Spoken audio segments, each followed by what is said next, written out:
संस्कृत साहित्य के इतिहास की चर्चा शुरू करें। पहला शब्द है संस्कृत। ये संस्कृत साहित्य कब से शुरू हुआ, अगर हम इसको जान पाए ना, तब तो हम उसके इतिहास की चर्चा करें। क्योंकि वेदों में पाई जाने वाली भाषा भी संस्कृत ही मानी जाती है। बाद में हमने उसको एक नया नामाभिधान दिया कि हम उसको वैदिक संस्कृत कहने लग गए और दूसरी संस्कृत को लौकिक संस्कृत कहने लग गए।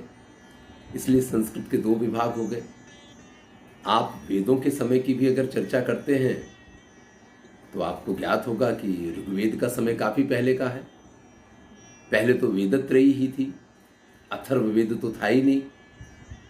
लेकिन अगर आप अथर्ववेद के समय तक आते हैं तो वेदों का ही कालखंड इतना बड़ा है कि वहां पे आपको वैदिक भाषा में अलग अलग प्रकार के साहित्य और अलग अलग प्रकार के भाषा के प्रयोग देखने को मिलते हैं। इसीलिए उनके व्याकरणिक ग्रंथ प्रातिशाख्य रहे।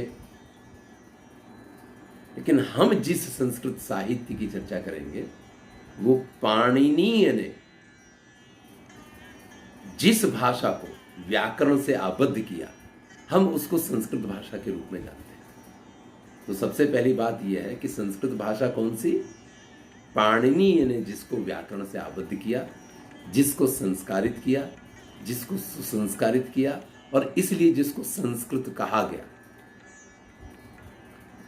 अब अगर इसके इतिहास की चर्चा करें तो भाई काफी पुराना समय है। पाणिनि का समय ईस्वी पूर्व 500 वर्ष पहले का माना जाता है। ये तो आप कम से कम समय मान सकते हैं। उससे भी प्राचीन काल में अगर आप जाएंगे तो और 800 से 900 वर्ष पहले आपको उनको स्वीकार करना चाहिए। अब किसी भी भाषा का व्याकरण उस भाषा की उत्पत्ति की बहुत बात दिखा जाता है। क्योंकि भाषा जब प्रयोग में आती है और उसमें कुछ समस्याएं खड़ी होती हैं या उसमें कुछ इस प्रकार की बातें आने लग जाती हैं कि उनको नियमों की आवश्यकता होती है, तब उसके ऊपर इस प्रकार के ग्रंथों की रचना की जाती है। तो अगर पाणिनि का समय आप ये मानते हैं तो संस्कृत भाषा का समय तो आपको इससे भी प्राचीन मानना पड़ेगा। और भाषा जब भी प्रयोग में आती है धीरे धीरे उसमें साहित्य का सृजन प्रारंभ हो जाता है। तो संस्कृत साहित्य ये कब से शुरू हुआ, अगर इसकी चर्चा करने जाएंगे तो हमें स्वीकारना पड़ेगा कि ईस्वी पूर्व 700 से 800 वर्ष पहले इसमें तरह तरह की रचनाओं का प्रारंभ हो गया। लेकिन हमारा एक दुर्भाग्य है कि जो भी आतताई आतंक आक्रमणकारी आए, उन्होंने हमारे साहित्य का बड़ा विनाश किया है। और जिसकी वजह से हमारा हजारों वर्ष की परंपरा का वो साहित्य जो है वो वही हमें उपलब्ध हो पाता है जिसके लिए हम कह सकें कि दाह को भू न पाओगा, कि अग्नि जिसको जला नहीं पाई, वही साहित्य हमारे बीच में बचा है। आप ये बिल्कुल मान के चलिए।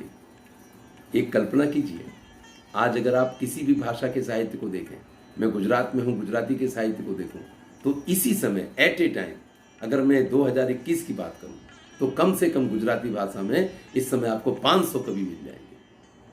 आप अगर हिंदी भाषा की बात करें तो इसी समय हिंदी भाषा के अंदर हजारों कवि आपको मिल जाएंगे। इस समय आप किसी भी प्रादेशिक भाषा की बात करें, हर प्रादेशिक भाषा में आपको 200 से 300 कवि मिल जाएंगे। मैं ये नहीं कहता हूं कि ये सारे कवि कालिदास की तरह प्रतिभावान हैं, मैं ये नहीं कहता हूं कि ये सारी कवि श्रेष्ठ हैं, महान हैं। लेकिन हम ऐसा भी तो नहीं कह सकते हैं कि ये सारे कवि काल के गाल में चले जाने वाले हैं। आप किसी न किसी रूप में आज के 100 साल बाद, 200 साल बाद इन कवियों की रचनाओं को देख पाएंगे। तो फिर क्या कारण है कि हम ईस्वी सन पूर्व से प्रारंभ करके और ईस्वी सन की 21वीं शताब्दी तक आकर के जब देखते हैं तो हमें संस्कृत साहित्य में इतना विस्तृत 2, 5 हजार 10 हजार कवियों का कोई इतिहास नहीं मिलता है। बहुत संक्षिप्त इतिहास हमें प्राप्त होता है। वैसे भी संस्कृत भाषा की तो विशेषता रही है। हम ये कह सकते हैं कि इतिहास संस्कृत साहित्य की सबसे कमजोर कड़ी है। सबसे कमजोर कड़ी अगर कुछ है तो इतिहास है, क्योंकि यहाँ कवियों ने अपना कवि परिचय देना योग्य माना ही नहीं। पूरी रचना लिखने के बाद, अरे रचना के अंत में उसकी पुस्तिका में, उसके भरत वाक्य में तो अपना नाम दे दो, लेकिन कवियों ने ये कार्य भी नहीं किया है। इसलिए कौन सी रचना किसकी ये पहचानना भी हमारे लिए कठिन है। और ऐसे में हजारों साल पुराने इतिहास की अगर चर्चा करनी हो तो एक कठिन कार्य बन जाता है। फिर भी आज हम जब चर्चा प्रारंभ कर रहे हैं तो पहले समझेंगे कि इस संस्कृत साहित्य का विकास किस किस स्वरूप में। तो जब हम संस्कृत साहित्य पे दृष्टि डालते हैं तो सबसे पहले हम ये कह सकते हैं कि साहित्य के दो विभाग, एक को आप दृश्य काव्य मानते हैं और एक को आप श्रव्य काव्य मानते हैं। एक ऐसा काव्य जिसको आंखों से देखा जा सकता है और एक ऐसा काव्य की जिसको सिर्फ पढ़ा या सुना जा सकता है, उसको श्रव्य काव्य कहते हैं। अब जो दृश्य काव्य है उसके नाटक वगैरह जो 10 प्रमुख भेद हैं, 18 उपभेद हैं, वो आप जानते हैं, उस रूप में उसका विकास हुआ। और जो श्रव्य काव्य है जिसको सिर्फ सुना जा सकता है, इसको फिर आप दो भागों में विभाजित कर सकते हैं, एक गद्य काव्य है, एक पद्य काव्य है। जो गद्य के स्वरूप में लिखा गया, संस्कृत में इसका बहुत कम प्रयोग हुआ और बहुत थोड़ा ही गद्य साहित्य पाया जाता है अगर हम प्राचीन साहित्य की बात करें। आजकल तो बहुत लिखा जाता है, लेकिन पद्य साहित्य की बात करें तो इसमें फिर से महाकाव्य, खंड काव्य, मुक्तक वगैरह के स्वरूप हमें देखने को मिलते हैं। तो इस पूरी साहित्यिक यात्रा को अगर हमें समझना है, इसके इतिहास को जानना है, तो हमें महाकाव्यों के इतिहास को जानना पड़ेगा, उनके बारे में जानना पड़ेगा, हमें खंड काव्यों को जानना पड़ेगा, हमें मुक्तकों को जानना पड़ेगा, हमें गद्य काव्यों को जानना पड़ेगा। और अगर हम दृश्य काव्य की चर्चा करेंगे तो रूपक के विभिन्न प्रकार जो हैं, जिसको आप कहते हैं नाटकम मत प्रकरणम भाण व्यायोग समवकार डिमा ईहा मृगांक वीथी, तो ये जो 10 प्रकार हैं, इन सब के बारे में भी हमें जानना चाहिए। तो एक विस्तृत परंपरा है। चलिए अब अगर हम इसका प्रारंभ करें तो जो उपलब्ध नाट्य साहित्य है, मैंने कहा कि आग लग गई, बहुत कुछ जला दिया गया, भस्म कर दिया गया, तो कहाँ क्या मिल पाता है, आज हम सिर्फ उसी की चर्चा कर सकते हैं। तो जो उपलब्ध नाट्य साहित्य है, अगर उसकी चर्चा हमें करनी हो तो हमें सबसे प्राचीन कवि के रूप में महाकवि भास की रचनाएं प्राप्त होती। इससे प्राचीन कवियों के नाम मिलते हैं, लेकिन इससे प्राचीन किसी कवि की कोई रचना हमें उपलब्ध नहीं है। आप अच्छी तरीके से परिचित हैं, संस्कृत के विद्यार्थी आप रहे हैं, आप संस्कृत के विद्यार्थी हैं, आप में से बहुत से लोग तो संस्कृत पढ़ा रहे हैं। आपको ये पता होगा कि भास की ये नाटक भी टी गणपति शास्त्री में 1912 ईस्वी सन 1912 में मलयालम लिपि में ढूंढ निकाले। इससे पहले एक लंबा कालखंड ऐसा था जब भास के नाटक भी कहीं उपलब्ध नहीं थे। यही कारण है कि 1912 से पहले के जो क्रिटिक्स हैं, जो व्याख्याकार हैं, वो भास की रचनाओं की व्याख्या नहीं कर पाते, क्योंकि वो उपलब्ध ही नहीं थे, काल के गाल में चले गए थे, कहीं मलयालम लिपि में ये मिल के आ गए। और आज हमारा सौभाग्य है कि हम भास की उन सुंदर सुंदर रचनाओं का आनंद ले पाते हैं। तो प्रथम रचनाकार, प्रथम कवि के रूप में हम महाकवि भास की रचनाएं प्राप्त करते हैं संस्कृत साहित्य की, इस जिसको आप लौकिक संस्कृत साहित्य कहते हैं, उसकी परंपरा। मैंने आज वैदिक साहित्य की कोई चर्चा नहीं, मैं सीधा लौकिक साहित्य पे आया। अब महाकवि भास की 13 रचनाएं आज प्राप्त हैं। अगर आप उसमें देखेंगे तो प्रतिमा नाटक है, स्वप्न वासुदत्तम भी नाटक है, अभिषेक नाटक है, तो मध्यम व्यायोग प्रकार की रचना है। इसमें कुछ ईहा मृग है, इसमें कुछ प्रकरण है, इसमें नाटक के जो 10 प्रकार हैं उसमें से 6 से 7 प्रकार की रचनाएं भास ने प्रस्तुत की है। तो आप समझ सकते हैं कि ये प्रारंभिक समय नहीं था, क्योंकि प्रारंभिक समय में जब नाटक का उद्भव हुआ होगा तो सबसे पहले किसी ने थोड़ा सा कुछ लिखा होगा और उसके आधार पे कोई एकाध दृश्य जो है उसका मंचन हुआ होगा, या फिर किसी ने लिखा होगा तो या तो नाटक लिखना शुरू किया होगा या एकांकी लिखा होगा। कुछ इस प्रकार की प्रारंभिक रचनाएं हो सकती हैं, पर जो पहला कवि हमें प्राप्त हो और वही कवि रूपक के जो विविध प्रकार हैं उन प्रकारों को अपनी रचनाओं में प्रस्तुत करता हो, तो आप किसी भी तरीके से ये नहीं मान सकते कि भाई ये प्रथम कवि थे। ये तो निश्चित हो जाता है उनकी इन 13 रचनाओं को देखने से। लेकिन जो उपलब्ध है, भास के परिचय की बात करें तो मैंने कहा कि इतिहास संस्कृत साहित्य की सबसे कमजोर कड़ी है। उनके बारे में कोई परिचय नहीं मिलता है।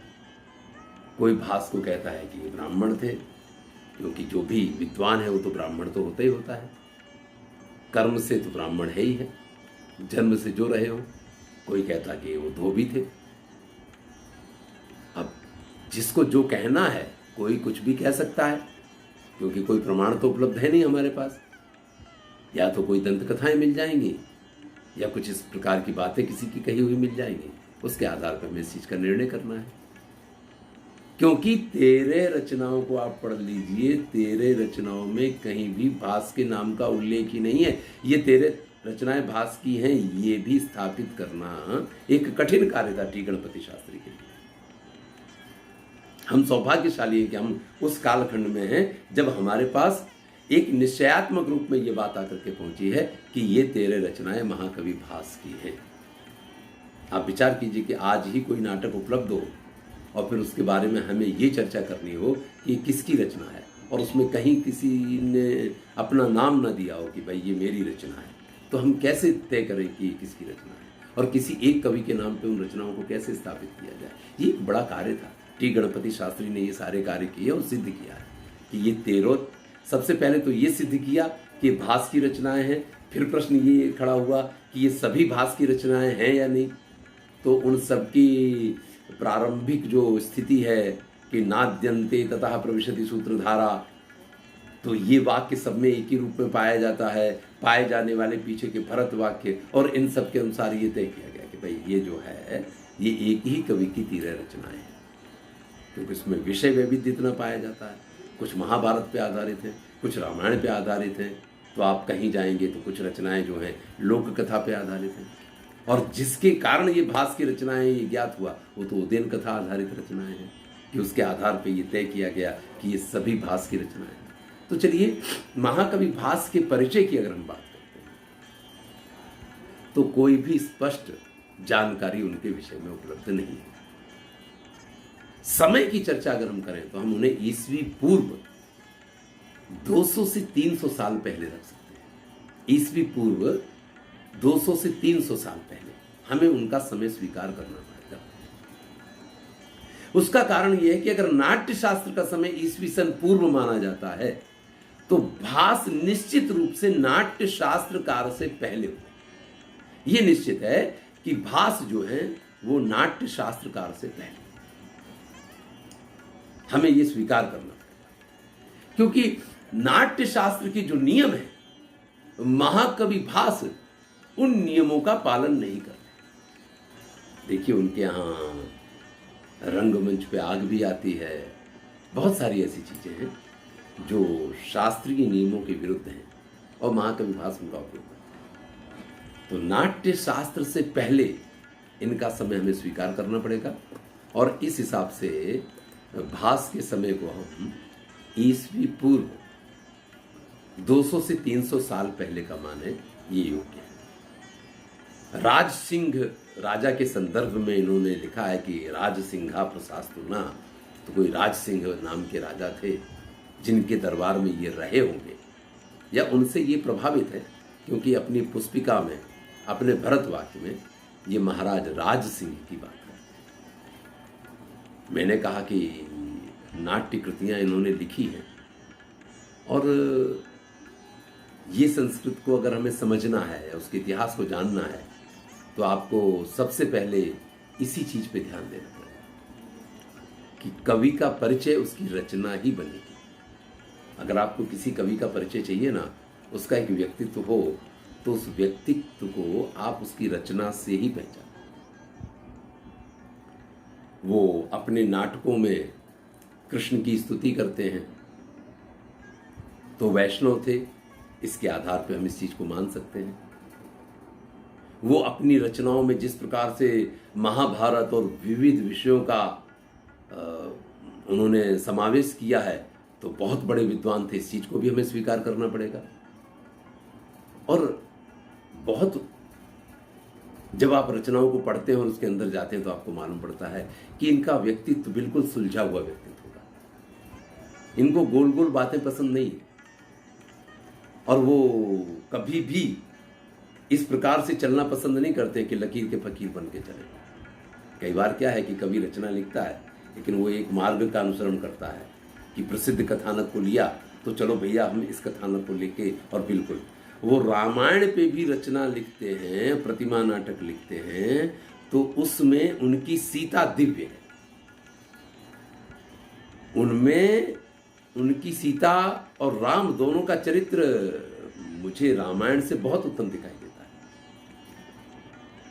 घटना का वर्णन देखें तो रामायण में आप पाते हैं कि सीता ने सोने के मृग को देखा और राम से कहा कि मुझे ये मृग चाहिए, और राम भी ऐसे अपनी पत्नी के गुलाम थे कि वो सीधे खड़े हो गए। उन्होंने भी ये नहीं सोचा कि सोने का मृग नहीं हो सकता है। कवियों को लिखने का मौका मिला, असंभवम है मृगस्य जन्म तथापि रामो लुलुभे मृगाय, प्रायः समापन्न विपत्ति काले धियोपि पुंसाम मलिनी भवन्ति। तो पुंसाम धियो अपि मलिनी भवन्ति, ये जो कवियों को लिखने का मौका मिला, भास के राम के लिए आप ये नहीं लिख सकते, क्योंकि वहां सीता राम से ये नहीं कहती कि सोने का मृग ले आओ मेरे लिए।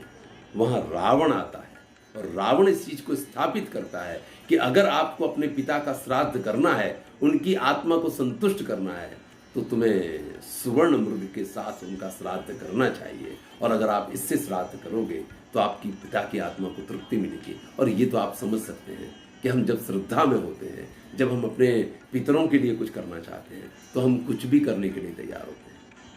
राम कहते हैं खाली मुझे बता दो ये मृग कहाँ पाया जाता है, तो रावण कहता है कि भैया ये तुम्हारे बस का काम नहीं, कि तो हिमालय में पाए जाते हैं, तो ये तुमसे नहीं होने वाला है। राम कहते मेरे पास धनुष और बाण हो, और इस संसार में कुछ भी असंभव ऐसा नहीं हो सकता है। वो धनुष पे बाण चढ़ाने के लिए धनुष मंगवाते हैं, धनुष और बाण को हाथ में लेते हैं, और वहां सोने का मृग प्रकट होता है। रावण कहता कि वाह राम, क्या तुम्हारा पराक्रम है, जैसे हिमालय डर गया हो और उसने स्वयं तुम्हारे पास यहां सोने का मृग भेज दिया है। और इस स्थिति में राम उस मृग के शिकार के लिए जाते हैं। यहां कोई लक्ष्मण रेखा का भी उल्लेख नहीं है। अरे लक्ष्मण तो वहां उपस्थित ही नहीं थे, लक्ष्मण तो ऋषियों मुनियों की सेवा में गए हुए थे। रामायण की सीता लक्ष्मण से ये कहती है कि तुम्हारी नीयत मेरे ऊपर खराब है, तुम तो अयोध्या से आए ही इसलिए हो कि राम का कांटा निकाल सको, और वो भी 12 वर्ष वन में रहने के बाद सीता अगर लक्ष्मण से ये कहे, तो स्त्री के लिए ये कहा जाता है कि पुरुष समझदार हो, इससे काफी पहले अपनी किशोरावस्था में लड़कियां जो है वो समझदार हो जाती हैं, और वो तुरंत आंखों को देख करके पहचान जाती हैं कि व्यक्ति किस भावना से मेरी तरफ देख रहा है। तो सीता को क्या इतने साल लक्ष्मण के साथ रह के भी ये पता नहीं चला, और उन्होंने इस भाषा का प्रयोग किया है, और उन्होंने ऐसा कहा कि तुम्हारी नीयत मेरे ऊपर खराब है। तो ऐसी जो रामायण की कथा में पाए जाने वाली भास को लगे कि ये चीजें तो बड़ी गलत हैं, उनको वो चीजें जो योग्य नहीं लगी, उन सब का उन्होंने अपने प्रतिमा नाटक में बहिष्कार कर दिया, और नए सिरे से एक नए ढंग से उस कथा को उन्होंने प्रस्तुत किया, जो वास्तव में अगर आप उसको पढ़ते हैं तो आपको परम आनंद देती है। तो ये उनके व्यक्तित्व को मैंने आपसे कहा कि यहां आप कवि का परिचय उसकी रचनाओं से ही प्राप्त कर सकते।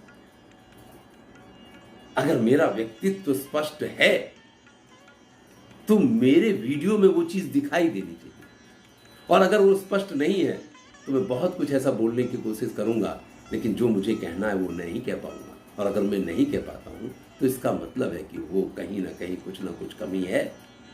ये भास का वैशिष्ट्य, भास की रचनाओं को आप पढ़ें, देखिए, किसी भी कवि का परिचय अगर आपको प्रस्तुत करना है तो दंत कथाओं के आधार पर, ये हमारा दुर्भाग्य है कि आज भी हमें इतिहास में दंत कथाएं ही पढ़ाई जाती हैं और हम उन्हीं के आधार पर उनके व्यक्तित्व के प्रश्नों की चर्चा करते हैं। हम उन्हीं के आधार पर बहुत सारी चर्चाएं करते हैं। आप एक नई पीढ़ी के विद्यार्थी हो, आप में से बहुत से लोग पीएचडी कर रहे हैं, आप में से बहुत से लोग इस क्षेत्र में आगे आएंगे।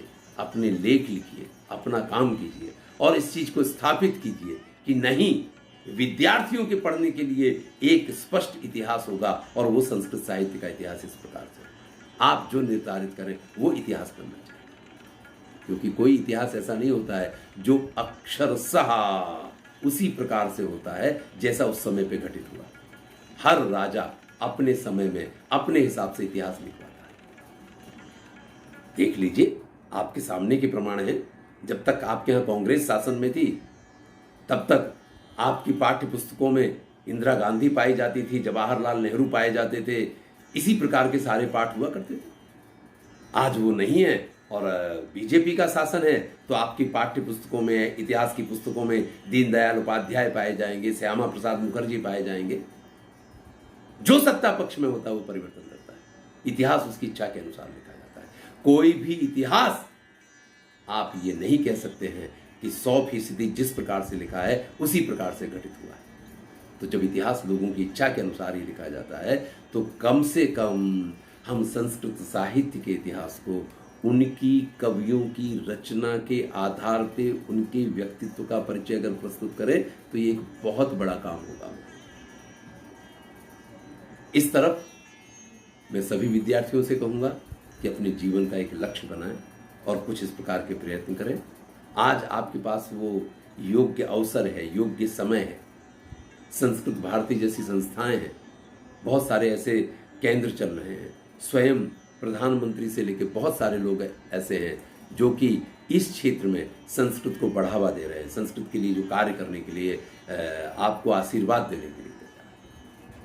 तो उसका लाभ हमें लेना चाहिए और हमें कुछ इस प्रकार के सेमिनार्स, कुछ इस प्रकार की चीज़ें, कुछ इस प्रकार के आयोजन करने चाहिए कि जिसके आधार पे एक, आप बताइए कब तक आप ये कथा पढ़ते रहेंगे कि कालिदास जिस डाल पे बैठे हुए थे उसी डाल को काट रहे थे। कालिदास इतने बड़े मूर्ख थे और आप बड़े प्रेम से उस स्टोरी को लिख के आते हैं। और मूर्ख कैसा? कालिदास जैसा मूर्ख। ये हम उदाहरण प्रस्तुत करते हैं, ये हम बोलते हैं, समाज में ये वाक्य प्रचलित है कि कैसा मूर्ख? कालिदास जैसा मूर्ख। अरे भाई, कैसे ये संभव? आप कल्पना कीजिए, आप किसी चीज को अतिशयोक्ति में व्यक्त करें वो एक बात, लेकिन ऐसा कैसे संभव? हम संस्कृत साहित्य का इतिहास पढ़ें, क्योंकि मेरा तो एक स्वभाव अलग प्रकार का है। मैं हमेशा चिंतन अधिक करता हूँ और मैं पढ़ता कम हूँ। और जब आप अधिक चिंतन करेंगे तो ये बहुत सारी चीज़ें हैं जो आपको परेशान करेंगी या जिनके ऊपर काम करने का आपका अपना मन होगा। आप खुद चाहेंगे कि हम इस चीज़ पे काम करें।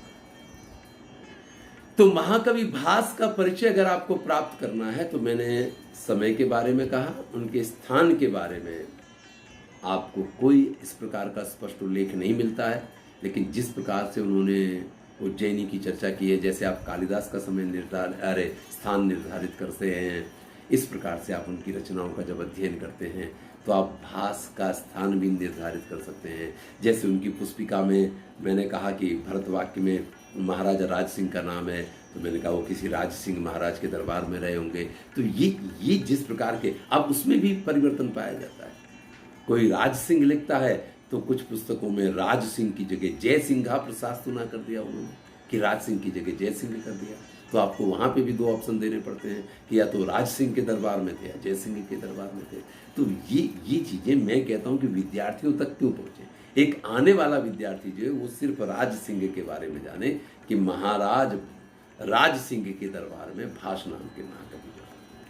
अब हमारे यहाँ तो चर्चाएं किस प्रकार की होती हैं कि एक ही दरबार में आप कालिदास को भी रख देंगे, बाणभट्ट को भी रख देंगे, घटकर पर भी आ जाएंगे है? तो ये कुछ इस प्रकार की अतियुक्तियां हैं कि जो हमारे इतिहास को और ज़्यादा कठिन बना दिया करते हैं। चलिए, इन सारी जो समस्याएं हैं उन समस्याओं के बीच में हमें संस्कृत साहित्य का इतिहास पढ़ना है। तो भास के बारे में मैंने कहा कि अधिक जानकारी नहीं मिलती है। उनके समय की चर्चा की, वो वैष्णव धर्म के मानने वाले थे बड़ा ही सुलझा हुआ व्यक्तित्व था। उनकी रचनाओं से इस चीज़ का बहुत बड़े विद्वान थे, तरह तरह के विषयों को। नाटक के संदर्भ में तो आपको ये कहना पड़ेगा, आप देखिए स्वप्न वासुदत्तम का अगर आपको मंचन करना हो ना, तो इतना सरल नाटक है। आपको कभी मध्यम व्यायोग को प्रस्तुत करना हो ना, हम सिर्फ नाटकों को पढ़ते हैं, हम प्रस्तुतिकरण की दृष्टि से उस तरफ नजर ही नहीं डालते। देखिए, नाटक की आत्मा उसका रंगमंच पे प्रस्तुतिकरण है। नाटक की आत्मा, आपने उसको पढ़ लिया, ये नाटक की आत्मा नहीं है। नाटक की आत्मा तो क्या है कि उसका प्रस्तुतिकरण कितना अच्छा हो सकता है। कभी आपने ये कोशिश की है कि भास के किसी नाटक को रंगमंच में प्रस्तुत कीजिए? अरे इतना सरल है, भाषा उनकी इतनी प्रवाहित होती है।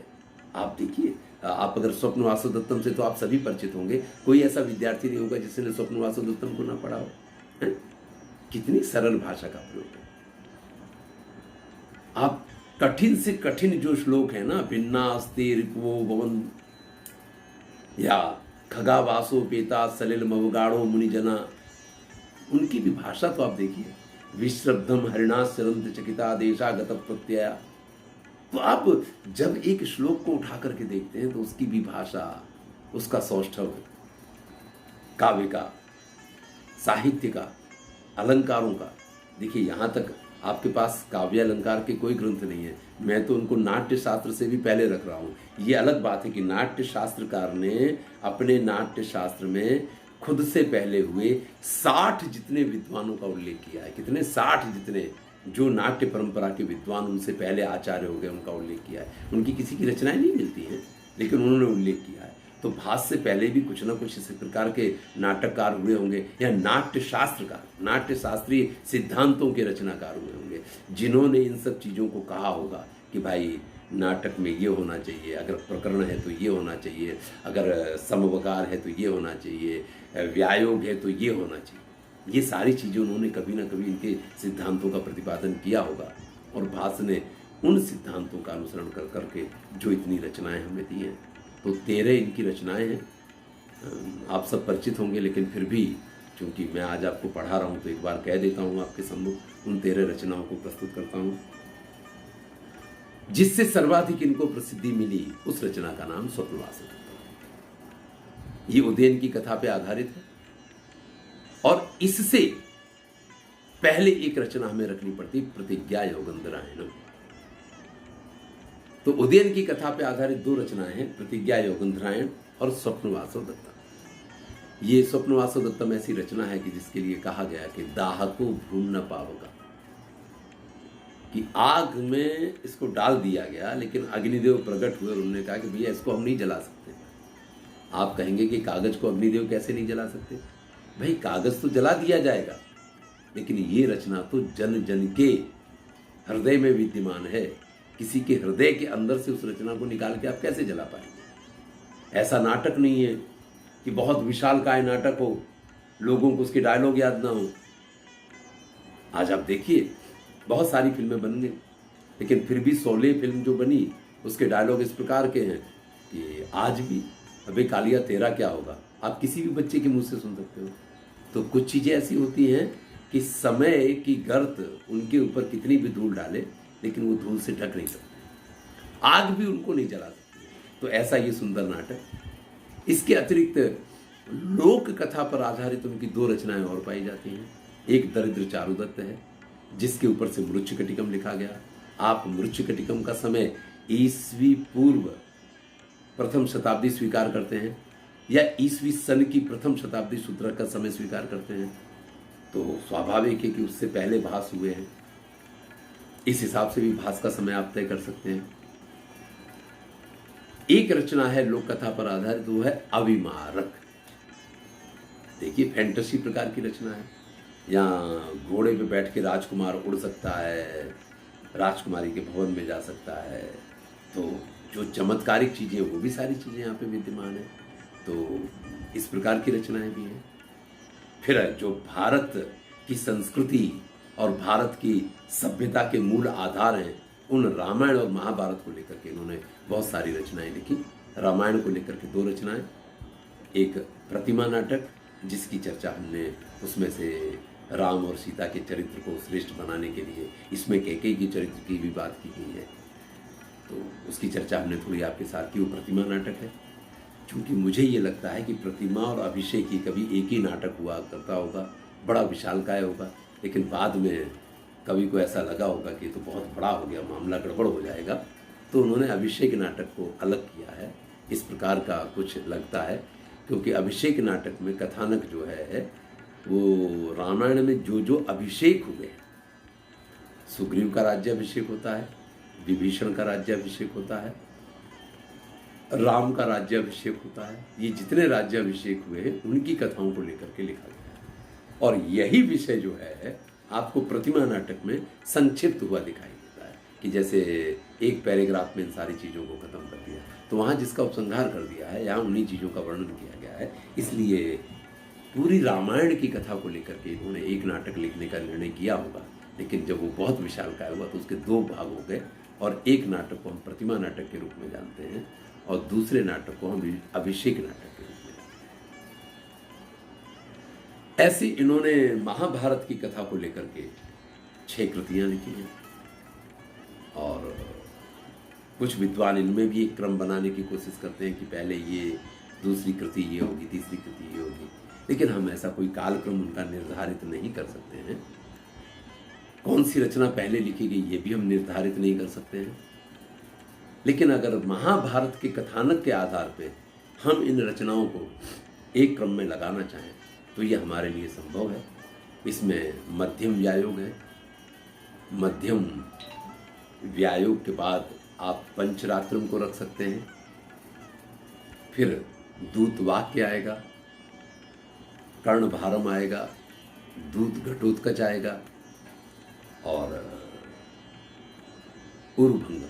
तो फिर से देखिए, मध्यम व्यायोग पहली रचना, पंचरात्र इनकी दूसरी रचना, इसके बाद आप दूत वाक्य को रख सकते हैं, फिर दूत घटोत्कच हो गया, कर्णभारम हो गया और अंत में उरुभंगम।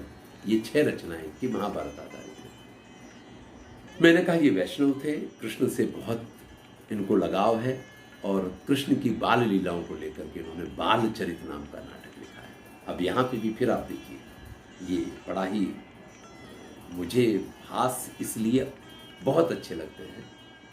मैं इनकी प्रशंसा करने का अधिकारी तो नहीं हूँ, क्योंकि मैं कोई ऐसा बड़ा विद्वान नहीं हूँ कि मैं उनकी प्रशंसा करूँ, लेकिन उनकी रचनाएं खुद उनकी प्रशंसा करती हैं। देखिए, एक कथा पाई जाती है कि वसुदेव के यहाँ श्री कृष्ण का जन्म हुआ, जेल के ताले खुल गए, कैदी सारे सो गए और महाराज वसुदेव जो हैं कृष्ण को लेकर के गोकुल के लिए निकले।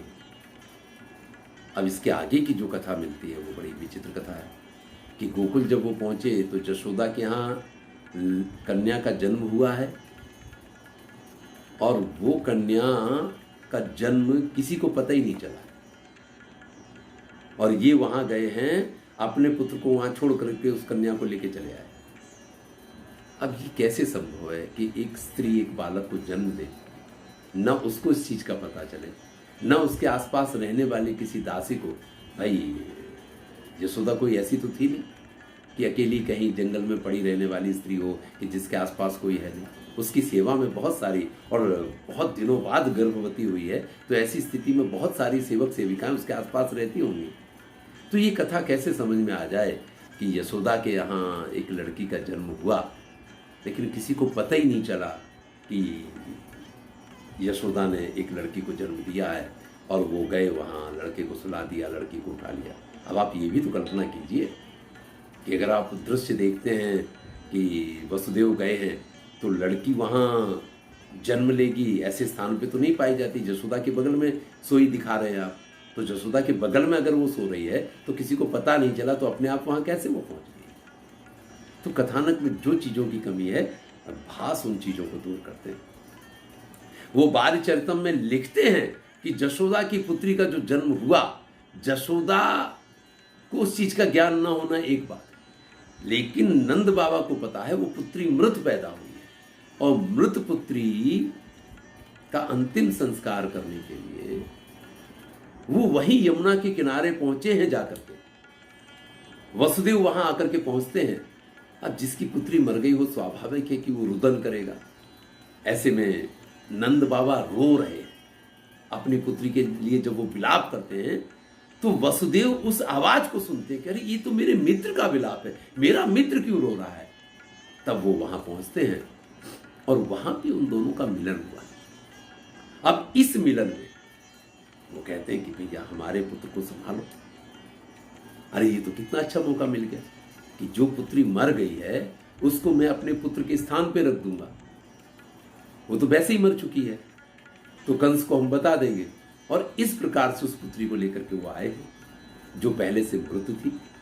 नहीं तो आप ये भी तो सोचिए कि वसुदेव अगर अपने मित्र नंद की जिंदा पुत्री को लेके आते हैं तो उसको कंस के सम्मुख प्रस्तुत करना, उसको मारने के लिए दे देना, ये कैसे एक मित्र के लिए संभव है।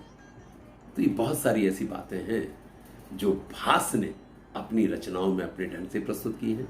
सभी रचनाएं इनकी पढ़नी चाहिए आपको। तो अगर समय हो गया है तो आज हम यहाँ पे इस चीज़ को पूर्ण करेंगे। मुझे नहीं मालूम कि क्या समय हुआ है। चलिए, है हमारे पास थोड़ा सा समय है हमारे पास। तो भास की ये जो 13 रचनाएं हैं आप सबको पढ़नी चाहिए। अगर आपके पास पढ़ने का समय नहीं है या रचनाएं उपलब्ध नहीं है तो कम से कम हमारी प्लेलिस्ट है महाकवि भास, उस पे जाइए। इन सभी रचनाओं का मैंने संक्षिप्त में परिचय प्रस्तुत किया है। बहुत बड़े बड़े वीडियो नहीं है, आप उनको सुन सकते हैं और इनके परिचय को प्राप्त कर सकते हैं। ये निश्चित है कि अगर एक बार आप इन रचनाओं को सुन लेंगे वहाँ पे, तो इसमें से कोई भी प्रश्न अगर पूछा जाएगा तो आप उसका जवाब बड़ी आसानी से दे पाएंगे। एक बार भी अगर उसको सुन लेंगे तो आपको वो कथानक याद रह जाएगा और फिर उसमें से अगर कोई प्रश्न पूछे जाएंगे तो आपको उन प्रश्नों के जवाब देने में कोई समस्या नहीं होगी। और ये सरल है, कार्य कठिन नहीं है। आप आराम से इस चीज़ का लाभ ले सकते हैं। कल हम महाकवि कालिदास का परिचय और उनकी रचनाओं के बारे में जानेंगे, क्योंकि भास के बाद उपलब्ध जो एक बड़ा कवि है वो कालिदास का नाम है। तो उनकी चर्चा हम कल करेंगे। और ये संस्कृत साहित्य की चर्चा इस रूप में जो हम कर रहे हैं आपके लिए कितनी लाभदायी है मुझे नहीं पता है, लेकिन ये मेरी पद्धति है, उसी पद्धति से मैं आपको कुछ पढ़ाने की कोशिश कर रहा हूँ। धन्यवाद।